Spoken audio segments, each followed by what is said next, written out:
What is going on? Welcome back to the channel. So today we're going to talk to you about Lucid. I want to go over some of the data points, what's affecting it today, and go over everything else you need to know. But first, make sure to hit that thumbs up. And with that, let's get right to it. So Lucid is down 3.14%, 1237 the low. So another new 52-week and all-time low being hit, and then 1281 the high.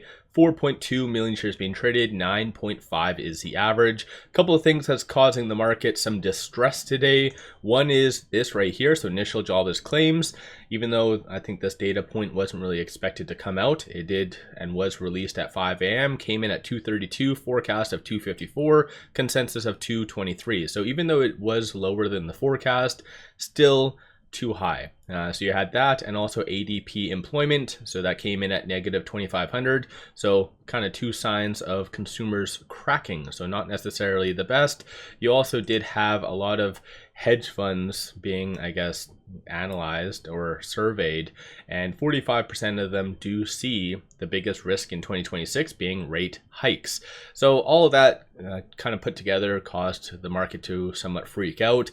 The market's recovering a little bit over the last hour, largely because of some good optimism from that big Saudi investment, so 600 billion. This was announced several months ago, but I guess they're actually meeting with Trump right now.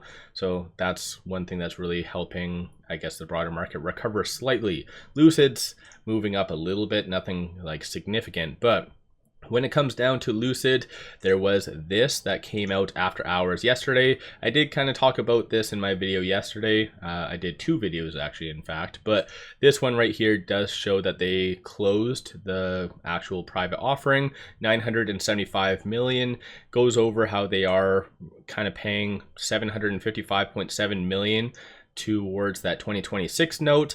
They don't fully and aren't able to fully pay it off, only because from their last earnings, it did signal that there was roughly around 960 million owing on it. And so you can kind of as well see that 2030 note in there. But yeah, so they'll still owe a little bit of money on that 2026 note. So maybe the next issuance, they will pay that off. But one thing I do want to draw to your attention though, is that in here, there was no capped call. So this is something I've brought up in the past.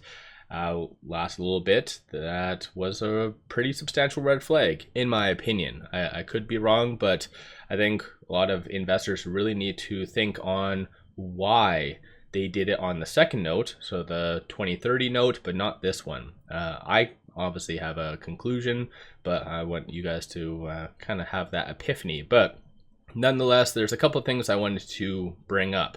So for those of you that kind of watch my channel, as I always say, I'm not here to get you to buy, I'm not here to get you to sell. I like to kind of bring up accurate facts. So for instance, Dean, I don't really follow them, but they have about 75 followers. He kind of mentioned how this is a very positive thing, so the closing of the note, and it says that no more financing is needed until mid-2027.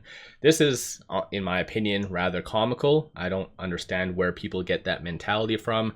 For those of you that have been following me since 2021, you'd know that I've been 100% accurate every single time. I've even, like late 2024, I said either late Q3 or early Q4, this is where Lucid will need more money. And lo and behold, they did the note. But I completely disagree with this about mid-2027, only because even going back over here, they technically still owe money to the 2026 notes. So they'll need to dilute just to pay that off anyways. So technically there's going to be dilution, and I think this is due September 2026. But even just based on operational kind of capacity and how much they're burning through, they will need money, most likely I would assume in Q2 of 2026. And so yeah, they'll definitely need to dilute again. And unfortunately, I think that Lucid just has a lot of pumpers, such as this individual and even Ghost Trader. I've called Ghost Trader out in the past, who's somehow saying that they need to do a share buyback and burn the shorts. It's just that type of mentality. Just people do not know exactly what they're talking about. And regrettably, this gets a lot of likes because people don't know any better. People don't understand what a buyback means, and for a company not to be profitable and do a buyback, that's one of the stupidest comments, because they will have to dilute to buy back stock, because where do you think they're going to get the money from? They're not profitable. So it's just this type of mentality, I think, with Lucid investors. They just don't know. I don't know if they're doing it on purpose or whatever else. But then again, that's the beauty of kind of the internet, right? You could be an 18-year-old individual, know nothing about the market, but yet you're giving this type of advice, and people want to hear that type of thing, saying, hey, you know what, shorts are going to burn. So unfortunately, I think just a lot of weird individuals out there. So I wanted to kind of bring this up, call out some inconsistent and inaccurate information.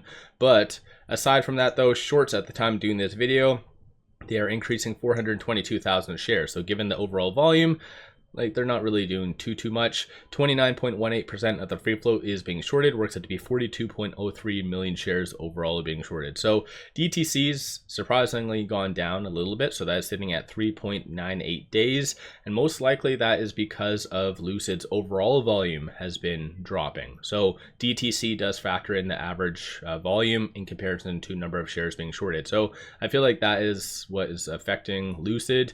At the same time, when it comes down to options, 259,000 in calls, 1.07 million in puts, and then 50% of all the options being done are bearish in nature. From a bull standpoint, you see a consensus for it to be above 13. So that's dropped quite a lot. Yesterday it was about $15 anticipated, and then the bears are anticipating for it to be a sub between 10 and 11. So it's all going to come down to Nvidia's earnings, FOMC, as well as Walmart's earnings. So that's coming out Wednesday afternoon and then Thursday morning, so spread out between there.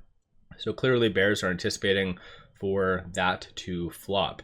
And I think overall, when it comes down to Lucid, they really need to put out some news. Like, all their recent news has just been issuances and dilution, like nothing really crazy and concrete.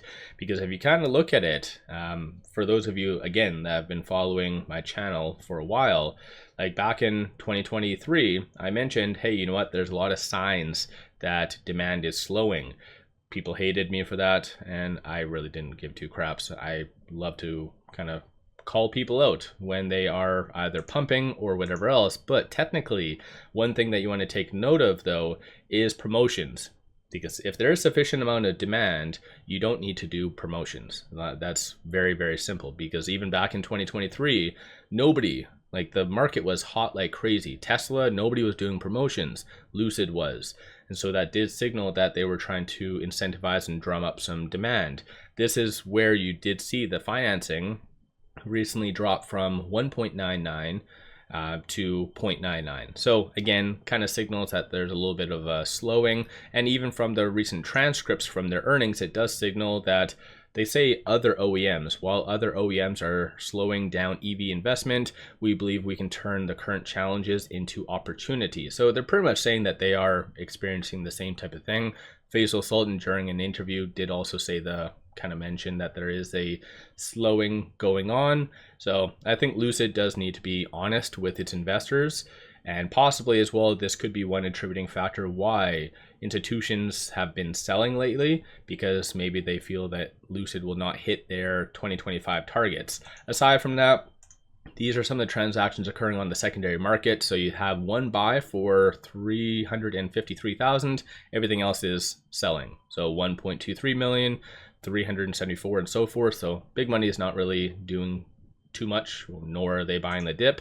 These are some of the transactions occurring on the dark pool. So given how active shorts are, it is fair to assume that all of these, and probably a little bit smaller transactions as well, are linked to shorts. Aside from that, with it at 12.52, it is trading between this S2 and this S3. So again, for those of you that have watched a lot of my videos over the last several weeks, did signal that 1532 and then 1234 was going to be kind of support levels, and it did bounce off of this general area, so this S3, so we at least know that is a good support level. So 1234, next strong target is going to be that 1532. Just because we bounce off of that doesn't mean we're going to have a V-shaped recovery. It's going to come down to, as I mentioned, Nvidia's earnings and so forth. So definitely stay tuned for that. Should be a lot more volatility over the next couple of trading days, but if there is a recovery, it will be occurring tomorrow. So just be aware of that.